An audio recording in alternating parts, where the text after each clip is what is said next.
երբ որ մի օր կհայտնվեք Մեքուսարանում կաթողիկոսին չդավաճանելու համար, իրադարձներին չմիանալու համար, պատկերացնեիք, որ մի օր կհայտնվեք։ Իհարկե,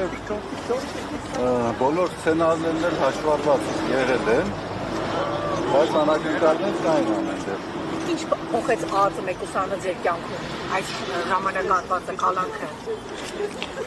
Իրականության մեջ երեխեք, ուզում եմ առաջին հերթին ես շնորհակալություն հայտնեմ ձեզ, լրատվամիջոցներին, իմ փաստաբաններին, հոգևոր եղբայրների, ամենայն Հայոց կաթողիկոսի գլխավորությամբ, մեր հասարակական, քաղաքական, հանրային գործիչներին, բոլորին, ովքեր որ այս ընթացքում աջակցել են եկեղեցուն, մեր եկեղեցականներին եւ չեն գործել հավատքը այն մարդկանց նկատմամբ, ովքեր ապօրինաբար հայտնվել են կալանավայրերում։ Ընդհանրապես ես հիշում եմ, որ կալանավայրերը ասում են իբրիջ աշխատանքային գաղութներ, ու արդեն ասել եմ, որ ես անուղելի եմ մնացել, չեմ ուղղվել այդ հարցով, իմ Հայաստանի իմ դիրքորոշումների ոչինչ չի փոխվել։ Ինչով էիք զբաղվում եք սարաբանների համար հայաստան, ինչով էիք զբաղվում կալանքի ժամանակահատվածում։ Կարդում էինք, մտածում էինք, խոսում էինք։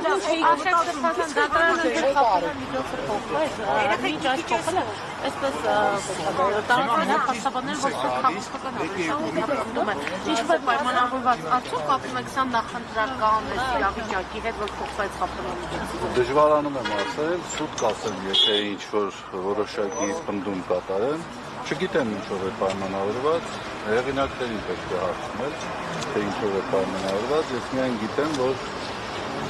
այն ինչ-որ բոլորը գիտեք, որ այն ամենը ինչ-որ վերագրվել է ինձ, վերագրվում է բացարձակապես կապ չունի իրականության հետ եւ ընդամենը փորձ է ահաբեկելու, փորձ է վախ ներշնչելու, որը իհարկե որևէ ազդեցություն չի կարող։ Ես Մեքուսարանում եմ։ Ասում պատրաստ սրբազանը մնաց միայն սրբազան։ Այո, ամենա մեծ ափսոսանքը նաև այս պահին այդ է ինձ համար, որ Բագրատ Սրբազանը խցում առանձին մնաց եւ ուզում եմ, որ ամենքս էլ աղոթենք Բագրատ Սրբազանի հոգու ամրության, պնդության համար, որը իհարկե այս ընթացքում չի պակասել, ես կարող եմ ասել եւ աստվածտա մի օր մենք բոլորս մեր համար ցանկությունների արդյունքը կտեսնենք։ Մի բան գիտեմ, ասեմ, ավարտենք, վերջը լավ է լինելու, եթե լավ չէ, ուրեմն վերջը չէ։ Սրբազան եւ ձեր գործի հետ ծածկում մեղադրանք առաջադրվեց եւ 7 հոգեվորականի հավանաբար տեղյակ եք դատանի որոշումը այսպես չկատարելու հոդվածով դուք ինչպես եք սա գնահատում ու մինչեւ ուր կհասնեք։ Եկեք մանրամասների մեջ միջամուխ չլինեմ, բայց այո, ես կարող եմ ասել, որ դա հերթական հակաեկեղեցական արշավի դրսևորումն է, դատապարտալի արշավի դրսևորումն է, որը համոզված են որևէ արդյունք չի ունենալու։ Սրբազան բանտով, մեղադրանքներով, օրինակ, չգիտեմ, գործերով քրեական հոգևորականներին այդ մեթոդը հոգևորականներին ճնշելու առումով աշխատում, ուզում դրա մասին։ Ես մի բան կարող եմ ասել, որ Գրիգոր Լուսավորիչը իհարկե որևէ մեկս հավակնություն չունենք համեմատվելու Լուսավորչի հետ, մինչև քրիստոնեության պետական կրոն հռչակումը 13 կամ 14 տարի խոր վիրապում գտնվեց։ Ու դա որքան էլ անսպասելի, ամենայն դեպս օրինաչափ երևույթ է, յուրաքանչյուր անձ պետք է պատրաստ լինի իր համոզումների, իր կարծիքի համար վճարել, անգամ եթե դա արժանալու է ազատազրկում։ Այդպես ստացվում է, այդպես լինում է։ Սրբազան հայտ արդեն 12 փոփոխներից ովքեր միացել էին այսպես այդ բարենորոգման ծրագրին, Հովնան եպիսկոպոսը հետ է կանգնել, անգամ մասնակցել է Աղջայնի եպիսկոպոսաչողովի, տեղեկություններ կան, որ քանի որ այսպես Փաշինյանը ընտրական process-ով պայմանավորված այսպես պաուզա են վերցրել այս հակաեկեղեցական արշավում, մյուս այսպես այդ հոգևորականներն էլ են լավ վիճակում չեն, կարծես փոշմանել են, ուզում են նորից հետ առնալ, ինչպես է գնահատում սա, օրինակ եթե փոշմանեն որպես նաև հոգևորական, իրենք կարող են նորից վերադառնալ, ինչպես կաթողիկոսն է անընդհատասել հետարցի ճանապարհ հետարցարեք եւ մի մտեք այս ճանապարհին, դա հնարավոր համարում եք։ Ну ես դա կհամարեմ միակ խելամիտ լուծումը այս իրավիճակում, բայց երբ որ այդպիսի առաջարկություն լինի, ես կարծում եմ այդ ժամանակ պետք է խոսենք այդ մասին։ Սրբազան Արման Սարոյանը ինչու է ձեզ այդքան ատում, ձեր վերաբերյալ ամենակեղտոտ հայտարարությունները այսպես ասած միայն նա է անում։ Ձեր հարաբերությունները ինչպիսին են եղել կաթողիկոսի։ Եվ նա ձեզ վերաբերող հայտարարություններ է արել հարցազրույցներում, լրացնեմ մասնավորապես ասել է, որ այս 18 թվականի նոր հայրապետ, նոր Հայաստան շարժումը որ կար, դուք մասնակցություն եք ունեցել դրա հետ, իրեն ասել եք արեք ինչ-որ գործողություններ անեն, կաթողիկոսը փոխվի, բացի այդ նաև ասում է, որ Արդեն գիտեմ ինչ եք ասել։ Եվ այն տեսանյութ հայտնի, որ վերագրվում է ձեզ, նա ասում է, որ կաթողիկոսն է տարածել դա։ Գիտեք ինչ, ինձ թվում է յուրաքանչյուր անձի թույլ տված արտահայտությունները բնորոշում են իրեն եւ ես լրացուցիչ ջանք չեմ գործադրի ինչ-որ մեկին բնորոշելու համար։ Հիմա դուք լսել եք ինչ է ասվել, ինչ է արվել, մարդու վարքագիծը, հանրային վարքագիծը տեսանելի է, դուք ինքներդ հետևություն արեք, ես ձեզ կմնամ որևէ գնահատական տալուց, առավել ևս երբեր մշակույթում ընջեցյալների մասին ոչինչ խոսելու անհրաժեշտություն չկա։ Այսինքն ընջեցյալ չէ։ Դեն ընջեցյալները տարբեր են։ Հարաբերությունները եւ Մայրաքաղի դեմ Փաշինյանի գործողությունները, որ սկսվեցին գործընթացը, հա, որը Փաշինյանը Բայց ավտո չի Եկեք քայլենք երեք։ Ես քայլեմ վաղը Եկեք մուտքը բացեք, բացեք մայքի վրա։ Հետ գնացեք պրակտիկեն կողմը։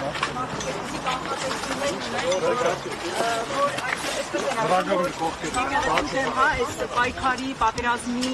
արդյունքը կլինի այն, որ Փաշինյանը կհաղթի, կաթողիկոսը կհեռանա, եւ սա էլ կավարտվի այսպես Նիկոլ Փաշինյանի հաղթանակով, նկատի ունեմ, որ կաթողիկոսը կհեռանա, կամ չգիտեմ գուցե կձերբակալեն եւ այլն։ Ձեր կանխատեսումներով կամ ձեր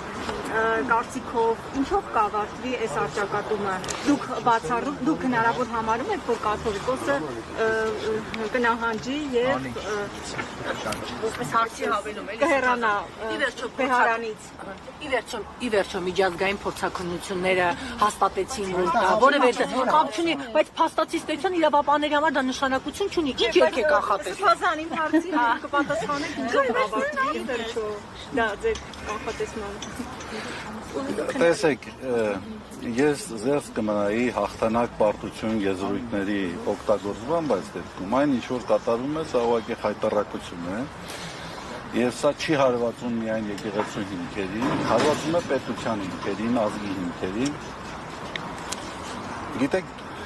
ազգ, պետություն հասկացությունները որոշակի պարունակություն, բովանդակություն ունեցող հասկացություններ են։ Եվ եթե դրանցից դուրս բերենք կրոնական համոզումը, որոշակի էլեմենտներ, տակը ոչինչ չի մնալու։ Հիմա եթե մենք պիտի համարենք հաղթանակ, որ ժողովրդի կրոնական համոզումի, կրոնական ինստիտուտի ամենամեծ ինստիտուտի նկատմամբ ինչ-որ ոտնձգություն է կատարում եւ դա որոշակի հաջողություն է ունենում, դա հաղթանակ է, ես կարծում եմ դա խորապես պյուրոսյան հաղթանակ է։ Ոչ մի հաղթանակ չի կարող այդպես կերտվել։ Իսկ ինչ վերաբերում է հաստատակամությանը, մեր եկեղեցականներին, ամենայն հայոց կաթողիկոսին, ես ասել եմ վերջին մամուլի ասուլիսի ժամանակ, որ այն ինչ որ ես տեսել եմ, այն ինչին որ ես համոզված եմ, հնարավոր չէ, որ հետ քայլ կատարվի եւ նահանջ կատարվի թե կաթողիկոսի կողմից եւ թե այն հոգեվոր եղբայրների կողմից, ովքեր իրենց համոզումները հրապարակայնորեն արտահայտել։ Բայց մտավախություն չունեք, որ ընտրություններին, եթե իշխանությունը նորից վերընտրվի, իրենց դիրքերը կամրապնդվեն եւ ավելի այսպես հուշկու այս գործընթացները կիրականացնեն։ Գիտեք ինչ, ես չեմ ուզում կանխատեսել, հատկապես երևույթներ կա, որոնք հիշեցնում են այդ հիմա գարնանամուտ է, չէ, գարնանամուտին այս ձմեռային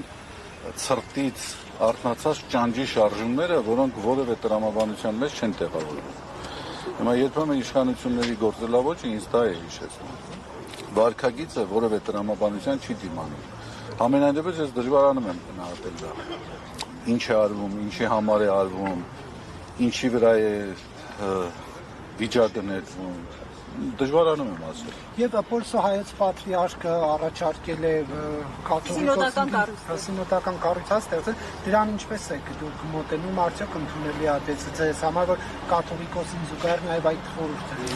որ լինեն նաև Փաշինյանի միացած հոգևորականներ այդ կազմում։ Տեսեք, յուրաքանչյուրը մեր եկեղեցականներից կարծիք դիրքորոշում է արտահայտում, Պոլսի պատրիարքն է, ինքն էլ ազատ է եղել իր դիրքորոշումը արտահայտել, այլ հարց է, որքանով դա ընկալելի է, ընդունելի է, թե ընդունելի չէ։ Այս իրավիճակի մեջ կարծում եմ, որ այդ չէր այն առաջարկը, որ պետք է հնչեցվեր։ Հիմա մենք բոլորովին այլ կացության մեջ ենք գտնվում եւ պետք է այդ կացությանը համարժեք արձագանքներ արվեն։ Տարօրինակ չէր, որ դրանից այդ հայտարարությունից որոշ ժամանակ առաջ բոլորովին այլ հայտարարություններ արել Պոլսո պատրիարքը եւ ասել էր, որ ընդունելի չէ իշխանությունների այդ ճնշումները եկեղեցու եւ կաթողիկոսի նկատմամբ։ Ինչու դիրքորոշման նման փոփոխություններ։ Բանալի բառը տարօրինակն է։ Այսինքն վերջագույն հոգևոր խորհրդի անդամ եք, Սրբազանը նշել էր, որ հեղինակազրկված է Գերագույն հոգևոր խորհուրդը։ Ձեր դիրքորոշումը ինչպիսին է եւ արդյոք այս հայտարարությունները հակաեկեղեցական արշավի շրջանակներում չեն տեղավորվում։ Գիտեք, հոգեբանության մեջ մի եզրույթ կա, պրոյեկտում։ Յուրաքանչյուրը փորձում է կամ կարծում է, որ այն հոգեվիճակը, որը ինքը կրում է, դա համընդհանուր երևույթ է։ Հիմա ես կարծում եմ մենք այդ դեպքում գործ ունենք այդ հոգեբանական եզրույթի հետ։ Եթե հեղինակազրկվել է, ինքն է հոգևոր խորհրդի ատենապետը։ Կարող է ինքը այդպիսի զգացումներ ունի, ես այդպիսի զգացումներ չեմ ունեցել, ընդհակառակը այս ընթացքում Գերագույն հոգևոր խորհրդի հեղինակությունը թե վարկանիշը անհամեմատ ավելի բարձր է։ Եվ դուք լրագրողներ եք, հանրային ընկալումներին շատ ավելի ծանոթ եք, կարծում եմ կհաստատեք։ Վերջում եք հակընդդեմ հայց ներկայացնել կիրծված տեսանյութի տարածմանը, վերջո հերքելու, հա, նաև ձեր անվան հետ կապող հանրության բոլորի։ Հանրությունը կարծում եմ միարժեք։ Արդարությունը վերաբերում։ Ես բացարձակապես Հայաստանում գոյություն ունեցող արդարադատության նկատմամբ վստահություն չունեմ եւ չեմ կարծում, որ իմ նկատմամբ վստահությունը պետք է դատարանի որոշումով վերականգնվի։ Հանրային ընկալումների մեջ ես դա տեսնում եմ, զգում եմ եւ դրանով ես լիարժեքորեն բավարարված եմ։ Առայժմ ես վերնպատում ունեմ այդ ուղղությամբ որևէ այլ քայլ։ Փորձակնությունները եկել են հանրային լայն Բայց դա քննիչների ոչինչ չի ասում Սրբազան։ Այդ դեպքում ինչ անեն, ելքը որն է։ Դե փառք Աստծո, մենք քննիչների համար չէ որ աշխատում ենք։ Սրբազան, ձեր հոգևոր ծառայությունը շարունակել եք, եջմիածնում, թե սահմանափակումներ են դրված։ Հիմա ես առիթ չեմ ունեցել փաստաբանների հետ խոսեմ, հասկանամ ինչ սանկցիաներ են կիրառվում։ Դուք դիվանապետի պարտականությունների ստանձնել եք։ Դա նշանակող ազատող ամենայն այս կաթողիկոսն է։ Այսինքն չէ նկատում եմ սահմանափակում չկա այդ պարտականությունների։ Ես հիմա նոր դուրս եկա, ես տեղյակ չեմ։ Եթե տեղյակ եք, ասեք։ Հոգևոր խորհրդում ով է առաջարկել, որպեսզի կարգավորություն անել։ Դժբախտաբար ես խցից on-line հետևելու հնարավորություն չունեի։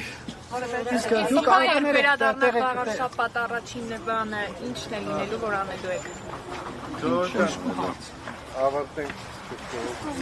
Գտանք, կտեսնենք։ Իսկ վեհապարին տեսնել, քանի որ հաստաբանները նշեցին, որ վեհապարը գործող վկայի կարգավիճակ ունի, ձեզ Դեռ 20 կիլոմետր 20 րոպե ժամանակ ունեմ, կհասցնեմ մտածել։ Եվ դուք տեղյակ եք, որ այս կառույցը մի թուղթ է հրապարակել լրատվամիջոցներից մեկի միջոցով եւ նշում է, որ ամենայն հայոց կաթողիկոսի եղբայրը KGB-ի գործակալ է, կարոմականվան, դրա հետ կապված ինչ կասեք, այդ թուղթը ինչ որ Ինձ թվում է դրա մասին բավականաչափ խոսվել է, ասվել է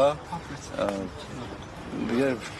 հատկապես եկեղեցու դեմ իրականացվող արշավի շրջանակներում այլևս կարիք չկա ես գնահատականներ տամ, հերթական դրսևորում։ Ստորագրված թուղթ հրապարակեցին, որ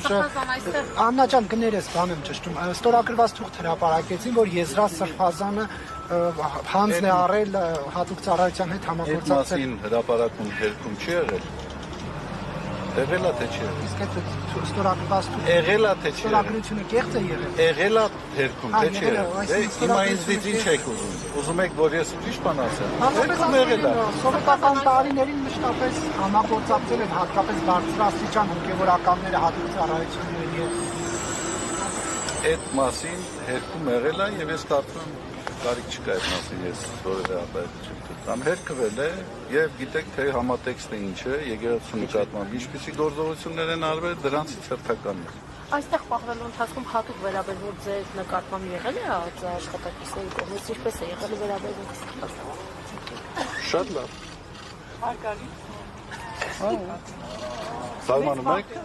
Զարմանում եք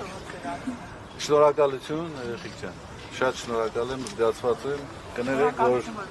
այս ակամա իրավիճակում ակամա այնպես ստացվում որ ոզել ներողություն տվեցին այսօր այս բանին այստեղ գտնվելու համար շնորհակալ Ախին ջան,